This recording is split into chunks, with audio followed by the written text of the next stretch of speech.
চট্টগ্রামের ফটিয়া উপজেলাত একজাক তরুণ ও উদীয়মান ব্যবসায়ী লই ফটিয়াত পরিবেশক ব্যবসায়ী সমিতির অভিষেক অনুষ্ঠান সম্পন্ন শনিবার মে 3 তারিখ সন্ধ্যায় স্থানীয় একখান কমিটি সেন্টারত এই আয়োজন অনুষ্ঠিত হয়। যেটা প্রধান অতিথি হিসেবে উপস্থিত আছেন সিডিএর চেয়ারম্যান প্রকৌশলী নুরুল করিম, পটিয়া পরিবেশক ব্যবসায়ী সমিতির সভাপতি ও সিডিএর বোর্ড মেম্বার মোহাম্মদ নজরুল ইসলামের সভাপতিত্বে ও সাধারণ সম্পাদক মোহাম্মদ হেলালুদ্দিন সোহেলের পরিচালনায় সভাত প্রধান আলোচক আছেন ইঞ্জিনিয়ারিং ইনস্টিটিউট বাংলাদেশ চট্টগ্রাম কেন্দ্রের চেয়ারম্যান ও সিডিএর মেম্বার প্রকৌশলী মনজারে খুরশেদ আলম। এটা বিশেষ অতিথি আছেন পটিয়া পৌরসভার সাবেক মেয়র নুরুল ইসলাম সওদাগর, চট্টগ্রাম দক্ষিণ জেলা যুব দলের সাবেক সভাপতি বদরুল খায়ের চৌধুরী, চট্টগ্রাম জেলা ও দায়রা আদালতের আইপিপি অ্যাডভোকেট ফরিদউদ্দিন বেলাল, পটিয়া বণিক সমিতির সভাপতি গাজী আমির হোসেন, বক্তব্য রাখে পরিবেশক ব্যবসায়ী সমিতির সিনিয়র সভাপতি মোহাম্মদ আনোয়ার হোসেন ও অর্থ সম্পাদক আব্দুর রহমান, আবুল কালাম সহ আরো বোধকে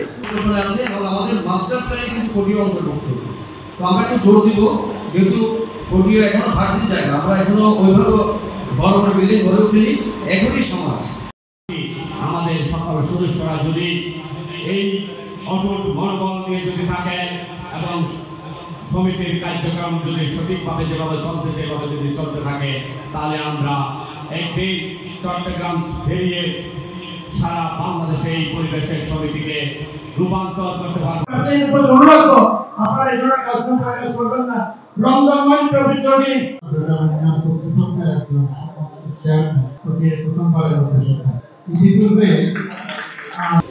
আমাদের এই পরিবেশক সমিতি অনেক সমস্যায় জড়িত। আমরা সম্মানিত অতিথিবৃন্দ জানাই সালাম, আসসালামু আলাইকুম ওয়া রাহমাতুল্লাহি ওয়া বারাকাতুহু।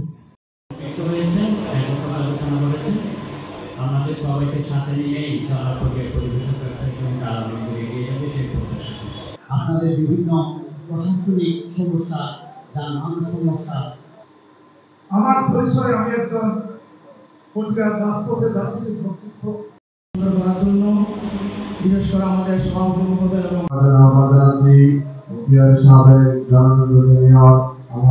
পরে এক মানব সাংস্কৃতিক অনুষ্ঠানের ফাঁকে ফাঁকে লটারি ড্র ও পুরস্কার বিতরণী অনুষ্ঠিত হয়।